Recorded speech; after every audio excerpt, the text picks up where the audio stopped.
أعوذ بالله من الشيطان الرجيم. بسم الله الرحمن الرحيم.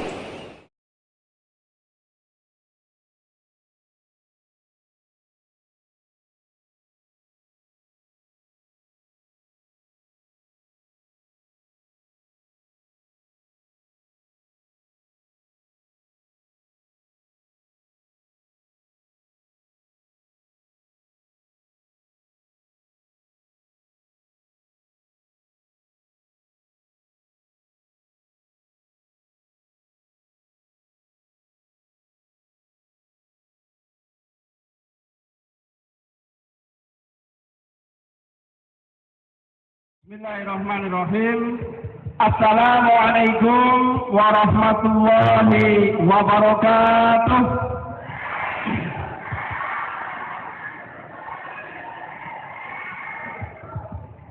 Alhamdulillah, innal hamdalillah nahmaduhu wa nasta'inuhu wa nastaghfiruh wa na'udzu billahi min shururi anfusina wa min sayyiati a'malina. من يهده الله فلا مضل له ومن يضلل فلا هادي له. أشهد أن لا إله إلا الله وحده لا شريك له وأشهد أن محمدا عبده ورسوله الذي لا نبي ولا رسول بعده. أيها الحاضرون أوصيكم ونفسي بتقوى الله فقد فاز المتقون كما قال الله تعالى أعوذ بالله من الشيطان الرجيم يا أيها الذين آمنوا اتقوا الله حق تقاته ولا تموتن إلا وأنتم مسلمون. وقال أيضا يا أيها الذين آمنوا اتقوا الله وقولوا قولا سديدا يصلح لكم أعمالكم ويغفر لكم ذنوبكم ومن يطع الله ورسوله فقد فاز فوزا عظيما. Waqala Nabi sallallahu alaihi wasallam talabul ilmi fardhatun ala kulli muslim. Sadaqallah wa sadaqa Rasul Karim la haula wa la quwwata illa billah amma ba'd. Yang pertama dan paling utama, mari kita bersyukur kepada Allah Subhanahu wa taala di mana atas izin dan berkenannya pada kesempatan hari ini Allah takdirkan berkumpul di tempat ini. Kita berharap moga-moga kita bisa mengambil manfaat yang besar dari acara ini. Amin. Sebelum saya melanjutkan sesi acara, terlebih dahulu kami ucapkan jazakumullah khairan katsira kepada seluruh panitia yang sudah berkenan menghadirkan kami. Tapi lebih daripada itu, kami ucapkan salam hormat kami yang pertama kepada Ibunda Triwiryani selaku Ibu Kepala Sekolah SMA Negeri 1 Grobogan, yang hari ini kita doakan moga-moga beliau senantiasa dikasih sehat walafiat selalu. Yang kedua kalinya juga kami yang menghormati seluruh Dewan Guru, baik laki maupun perempuan yang selama ini sudah membimbing anak-anak kami. Semoga menjadi anak-anak penerus generasi bangsa yang cerdas. Yang berikutnya, kepada seluruh siswa anak-anakku semuanya yang kami cintai dan kami banggakan. Masih semangat? Semangat pagi. Yes. Salam hormatnya adalah semangat pagi. Walaupun di situasi yang mungkin agak gerah, panas, tapi saya berharap moga-moga tetap bisa tuntas sampai akhir. Namun sebelum saya sedikit menyampaikan tentang hikmah dari Isra dan Mi'raj, perkenalkan dulu Bapak dan Ibu sekalian, kami bukan seorang ustadz, kami bukan seorang guru, kami bukan seorang kiai apalagi. Tetapi hadirnya kami di majelis ini sepenuhnya karena undangan teman kami, saudara kami, alumni SMA kami, angkatan 88, beliau adalah Bapak Rahman Zainuri, yang dikenal dengan nama Bang Zain. Moga-moga harinya saya hari ini nanti bisa menginspirasi kepada seluruh bapak dan ibu yang hadir, juga saya berharap kepada seluruh anak-anak kami. Jadi beliau itu adalah satu angkatan dan kami tahun 88 SMA Negeri 1 Purwodadi Grobogan. Beliau satu kelas dengan saya, bahkan beliau adalah satu tim kelompok belajar. Beliau zaman kelas saya adalah termasuk orang penggemar ilmu ilsaq. Beliau adalah mengambil jurusan A1 fisika. Saya termasuk orang yang paling senang dengan rumus, termasuk beliau orang yang paling senang dengan angka. Saya tidak ngerti apakah beliau hari ini masih senang dengan rumus dan angka. Allah alam, saya belum pernah tanya. Tapi saya yakin beliau termasuk orang pakarnya. Hari ini saya akan berbagi cerita tentang apa yang sudah kami lakukan selama ini, yang semoga nanti bisa menginspirasi kepada kita bersama, bahwa kami hari ini sedang mengemban sebuah tugas, yaitu apa? Memberantas buta huruf Al-Quran di Kabupaten Grobogan. Insya Allah nanti di sesi akhir akan kami sampaikan profilnya, tapi untuk hari ini kita akan masuk kepada sebuah tema hikmah tentang Isra dan Mi'raj. Bapak dan Ibu yang kami hormati, bicara tentang Isra dan Mi'raj, ini adalah sebuah kejadian yang sangat luar biasa. Sebagai seorang muslim, pasti banyak orang yang punya anggapan, apakah perjalanan Isra itu perjalanan yang dilakukan Rasulullah hanya fisik atau roh saja, atau roh dan fisiknya? Para ulama sudah memberikan sebuah kesimpulan bahwa Isra dan Mi'raj Rasulullah SAW itu adalah dengan fisik dan ruhnya. Jadi betul-betul Rasulullah itu diperjalankan. Kalimat Isra itu Allah sebutkan dalam Al-Quran sebagai mengawali kesempatan pagi hari ini. Allah menyatakan di dalam surat Al-Isra, surat nomor 17, ayat nomor 1. Allah firmankan, a'udzubillahi minasyaitonir rajim, subhanalladzi asra bi 'abdihi lailan minal masjidil haram ilal masjidil aqsa alladzi barakna haulahu linuriyahu min ayatina innahu huwas samiul basir. Allah menyebut kalimatnya subhanalladzi asra. Maha suci Allah yang telah memperjalankan abdihi, hambanya. Kapan? Lailan minal masjidil haram ilal masjidil aqsa. Memperjalankan hambanya dari masjidil haram di Mekah sampai ke masjidil aqsa di Palestina. Ada yang tahu jarak Mekah sampai masjidil aqsa? Ada yang pernah googling? Berapa jaraknya enggak? Jarak antara Masjidil Haram dengan Masjidil Aqsa itu adalah 1.500 km. Pernah bayangkan 1.500 km? 1.000 km, 1.500 km itu adalah kalau kita berjalan dari Purwodadi ke Jakarta, itu PP tambah setahunnya lagi. Karena Purwodadi Jakarta itu adalah 450 km. Berarti Rasulullah SAW itu menaiki buruk dari Masjidil Haram di Mekah ke Masjidil Aqsa di Palestina, itu adalah menempuh perjalanan 1.500 km. Dalam sebuah riwayat disebutkan, Rasulullah Isra bahkan Mi'raj. Mi'rajnya Rasulullah itu adalah dari Masjidil Aqsa di Palestina, kemudian naik langit ke-7, kemudian sampai ke Baitul Maqmur, terakhir dari di Sidratul Muntaha. Itu pulang balik kembali, disebutkan dalam sebuah riwayat, tempat tidurnya Rasulullah masih hangat. Masya Allah. Maknanya apa? Perjalanan itu ditempuh tidak sampai hitungan 1 malam. Bagaimana bisa terjadi? Allah menyebutkan awal ayatnya, Subhanalladzi asra. Maha suci Allah. Yang maknanya apa? Allah itu wa huwa ala kulli syai'in qadir. Allah atas segala sesuatu maha kuasa. Masya Allah.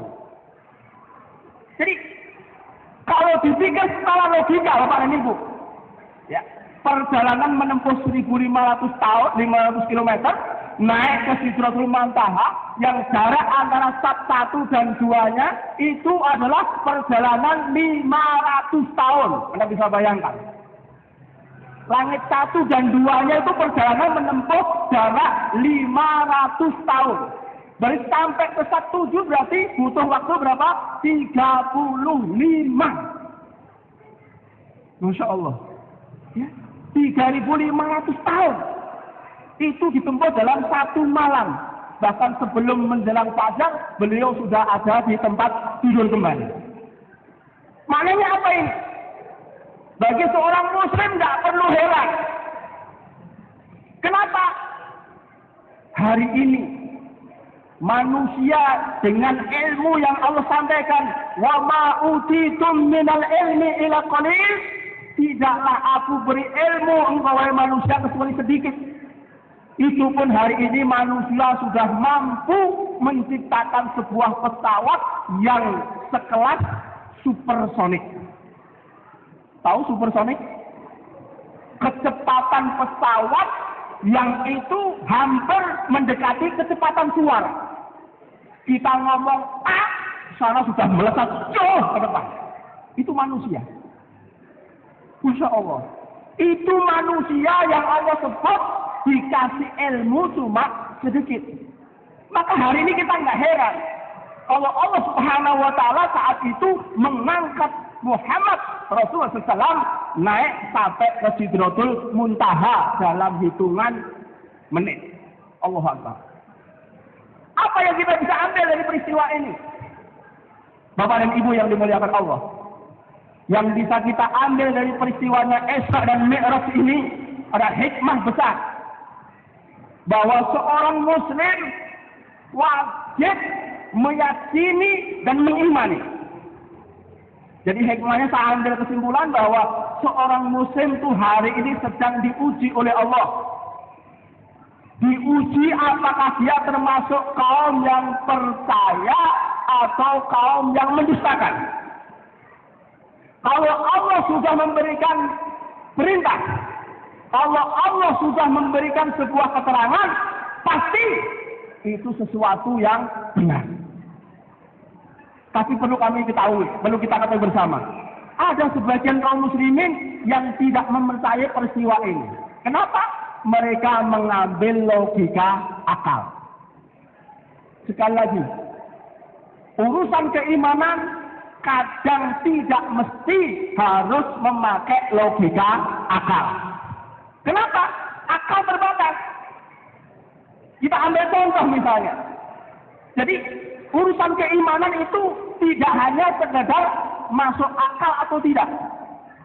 Tetapi logika keimanan itu yang berjalan itu adalah logika akal, ilmu, dan iman. Kita kasih contoh misalnya. Orang yang sudah wudu,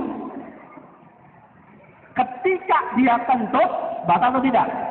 Batal. Kalau yang bicara logika akal, kira-kira yang harus dibasuh itu yang mana? Ya. Kalau logika akal mengatakan syariat itu tidak mesti sesuai dengan logika akal. Kadang-kadang tidak masuk logika akal. Inilah termasuk keimanan kepada Isra dan Mi'raj. Gitu. Logika akal kalau yang kentut keluar dari belakang, maka yang dibasuh akal. Tetapi syariat tidak mengatakan begitu. Kalau seorang muslim sedang wudu dan dia batal karena kentut, maka dia harus basuh dengan wudu. Itu logika wahyu. Nah inilah mungkin ya, yang sedikit agar kita bisa mengambil sebuah gambaran bahwa ternyata Isra Mi'raj adalah peristiwa yang harus kita imani. Logikanya adalah logika wahyu. Ilmu, akal dan wahyu. Itu yang kita padukan sehingga kita menjadi seorang yang benar di dalam beriman kepada Allah Subhanahu wa Ta'ala. Bapak dan Ibu yang kami hormati dan adik-adik yang kami banggakan. Jadi hikmah yang pertama kami sampaikan bahwa Isra Mi'raj itu mendidik kita menjadi seorang muslim yang yakin iman kepada Allah tanpa harus berpikir dengan akal. Itu yang pertama. Yang kedua, bahwa peristiwa Mi'rajnya Rasulullah SAW itu disebutkan dalam sebuah riwayat banyak kisah tentang kalimat linuriyahu min ayatina, agar kami perlihatkan kepadanya Muhammad min ayatina, dari sebagian ayat-ayat kami. Apa itu? Disebutkan bahwa ketika Rasulullah dimi'rajkan ke Sidratul Muntaha, Rasulullah disuguhi dengan gambaran yang sangat luar biasa. Di sebelah kanannya itu gambaran tentang surga, di sebelah kirinya ditunjukkan kepada beliau gambaran tentang neraka. Salah satu di antaranya, Rasulullah melihat ada seorang manusia yang perutnya itu besar sekali, di dalamnya itu ada banyak ular yang memakan seluruh isi perut manusia tadi. Ditanyakan kepada Jibril, wahai Jibril, siapa mereka itu? Jibril memberikan penjelasan, mereka itu adalah orang-orang yang suka berzina. A'udzubillahi min dzalik. Perutnya besar, di dalamnya ada ular yang banyak memakan isi perutnya. A'udzubillahi min dzalik. Kemudian di kesempatan lain ditunjukkan Rasulullah juga melihat ada seorang manusia memakan bangkai, potongan bangkai dimakannya, dikasih suguhan dia makan bangkai. Ditanyakan kepada Jibril, wahai Jibril, siapa mereka itu? Maka Jibril menjawab, mereka itu adalah orang-orang yang suka namimah. Tahu namimah? Namimah itu suka mengadu domba, memfitnah, ya, dia menggibah, membicarakan aib saudara yang lainnya. Itu nanti akan kena musibah yang luar biasa. Makanya hari ini peristiwanya banyak sekali yang ditunjukkan kepada Rasulullah SAW. Ini masalah faktor iman. Kalau kita sebagai seorang muslim, ya, kita berharap bahwa kita ini hari ini betul-betul yakin bahwa ini adalah linuriyahu min ayatina, agar kami perlihatkan kepada Muhammad tentang tanda-tanda kebesaran kami. Innahu was-sami'ul basir, sesungguhnya dia Allah Maha mendengar lagi Maha melihat. Hadirin Bapak dan Ibu yang kami hormati dan anak-anakku yang kami cintai. Hikmah yang pertama sekali lagi kami sampaikan, Isra Mi'raj menjadikan seorang harus yakin kepada apa yang datang dari Allah. Yang kedua kalinya, Isra Mi'raj menjadikan kita semakin yakin tentang perkara-perkara yang gaib. Bukankah kita sudah hafal dari surat Al-Baqarah?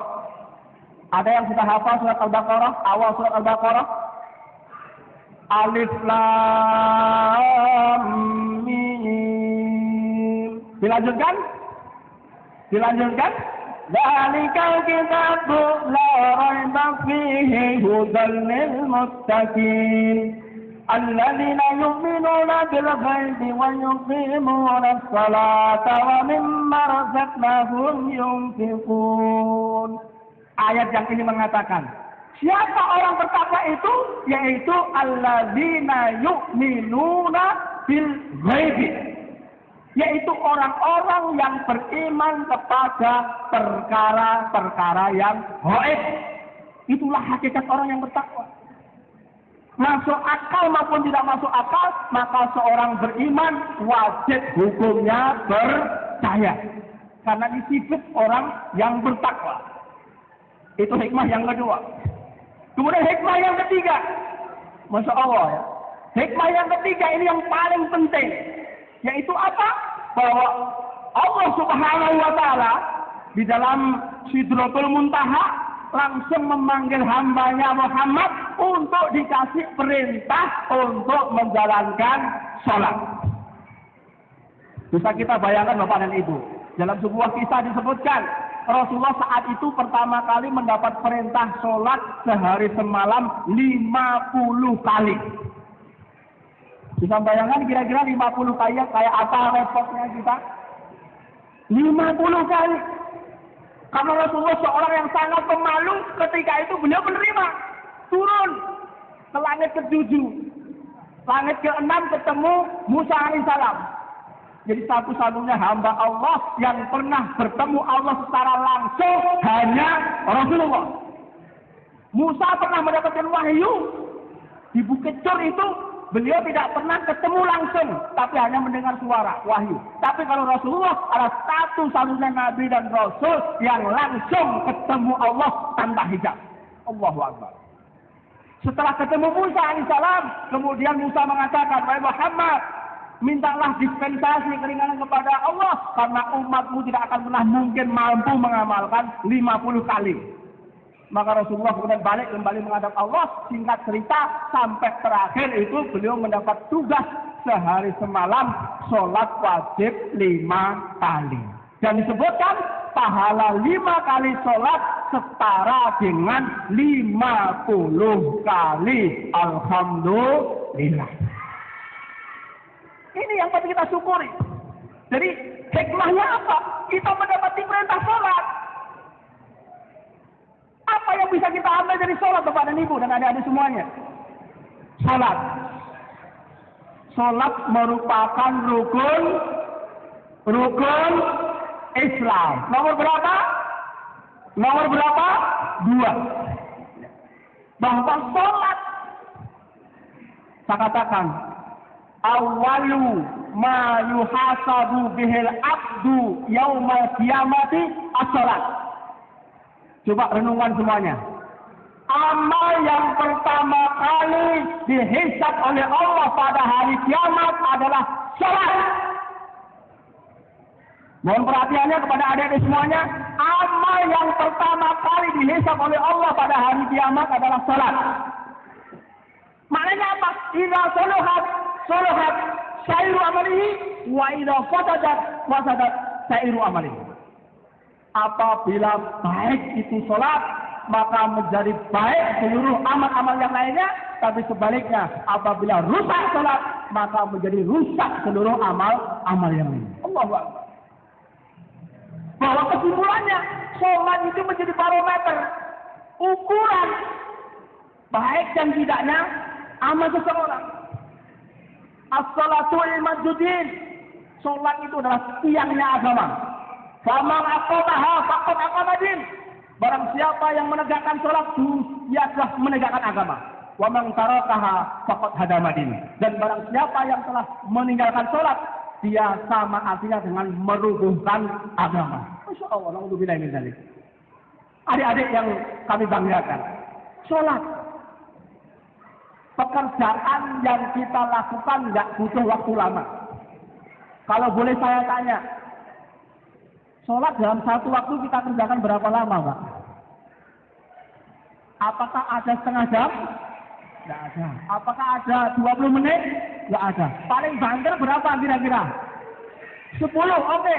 10 menit. Berarti kalau sehari semalam kita butuh waktu cuma 50 menit. Itu kalau 10 menit. Saya berani garansi. Sholat kita nggak akan pernah lebih dari 5 menit. Boleh dicek nanti. Ya, boleh dicek. Sholat kita tidak akan pernah lebih dari 5 menit. Saya katakan kalau sholat sendirian. Saya tidak ngerti kalau sholat jamaah itu tergantung Pak Imamnya masalahnya. Coba nanti cek kalau tidak percaya. Begitu kita sholat, bunyikan stopwatch, klik. Habis itu kita buka coba. Kita Assalamualaikum warahmatullahi. Assalamualaikum warahmatullahi. Berapa lama? Pasti kita akan ketemu angkanya. Masya Allah. Maknanya apa? Allah nggak memberikan waktu banyak untuk kita, tapi cukup beberapa saat. Ini menjadi ukuran Bapak dan Ibu dan adik semuanya. Ukuran tentang baik dan tidaknya amal seorang. Ya.